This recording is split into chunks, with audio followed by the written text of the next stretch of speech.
আজ তোমাদের আমি দেখাবো পার্শ্বের ঝোল বা পার্শ্বের তেল ঝাল, যেভাবে বলো। আমি ঝোল বলছি, তোমরা তেল ঝাল বলতে পারো। আদা জিরে দিয়ে, বেগুন দিয়ে, বড়ি দিয়ে পার্শ্বের ঝোল দেখাবো আজকে আমি। তার জন্য প্রথমেই দেখো আমি পার্শ্বের মাছ নিয়ে নিয়েছি, এটাকে নুন হলুদ দিয়ে মাখিয়ে রেখেছি। আচ্ছা, তার সাথে লাগবে হচ্ছে আমার বেগুন, আমি ডুমো ডুমো করে কেটেছি, তোমরা যেভাবে ইচ্ছে বেগুন কাটতে পারো। আর লাগবে হচ্ছে অল্প একটু মুসুর ডালের বড়ি। মুসুর ডালের বড়ি বদলে তোমরা মুগ ডালের বড়িও কিন্তু ব্যবহার করতে পারো। এই দিয়ে আজকে আমার রান্না হবে। আর লাগবে আদা জিরে বাটা, আর কিন্তু কিছু লাগবে না। প্রথমেই আমি তেলে মাছগুলো আগে ভেজে নেবো, তারপরে সবজিটা ভাজবো, মানে বেগুনটা ভাজবো। এর উপর তোমরা কিন্তু ফুলকপিও দিতে পারো। আমি প্রথমে মাছগুলো এক এক করে দিয়ে দিচ্ছি, যাতে মাছগুলো আগে ভাজা হয়ে যায়। বেগুনটা ভাজলে কি হবে, তেলটা ঠান্ডা হয়ে যাবে, তো মাছগুলো তেলে লেগে যাবে, শাকগুলো দেখবে লেগে যাবে। সেই জন্য আগে মাছটা ভেজে নেবে, তারপরে সবজি ভাজবে। এপিট ওপিট দু পিটি মাছটা আমি ভেজে নিয়েছি। এবার আমি মাছটাকে তুলে রাখবো। এবার এই তেলেই কিন্তু আমি বেগুনটাকে ভেজে নেবো।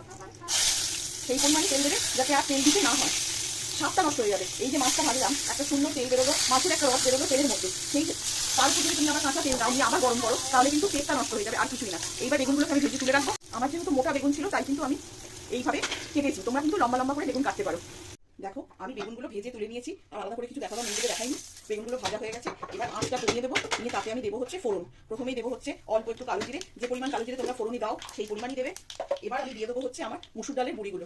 বড়িগুলো আমি আগে দিইনি, কেন? বড়িগুলো কিন্তু বড্ড তেল করে, টেনে নেয়, সেই জন্যই কিন্তু আমি আগে দিই। এইবার কিন্তু আমি বড়িগুলো দিয়ে দিলাম। বড়িগুলো অল্প একটু ভাজা হয়ে যাবে, দেখো হালকা হালকা ভাজা হয়ে গেছে।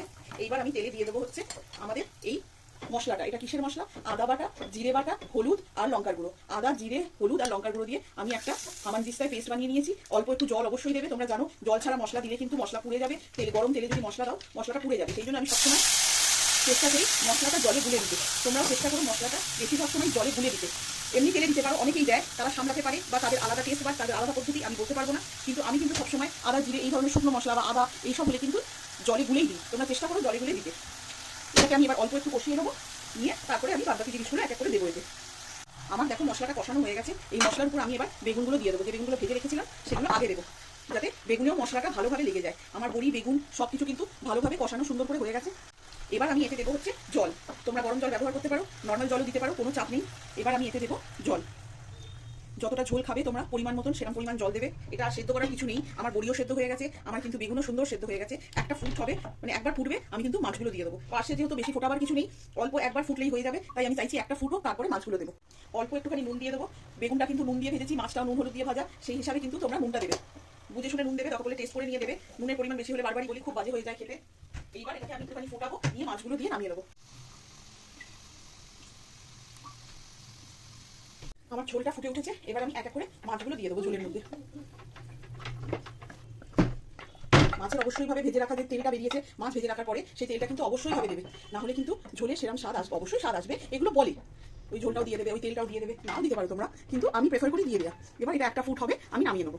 আর কিন্তু কিছু নয়, কি কি দিয়েছি? আদা জিরে হলুদ লঙ্কার গুঁড়ো, আর ফোড়নে দিয়েছি হচ্ছে কালো জিরে, বেগুন আর বড়ি দিয়ে পার্শ্বে মাছের তেল ঝাল। এটা কিন্তু খুবই সিম্পল একটা রান্না, যে কেউ যখন ইচ্ছে করতে পারো। একে সর্ষে বাটা বা কালো জিরে দিয়ে যদি ইচ্ছে না করে, তখন কিন্তু একবার এটা ট্রাই করে দেখতে পারো। এতে তোমরা লম্বা লম্বা করে কিন্তু আলুও কেটে দিতে পারো, ভালোই লাগবে, খারাপ লাগবে না। আমার কিন্তু মাছের ঝোল হয়ে গেছে। এবার আমি এটাকে শুধু সার্ভ করে দেবো।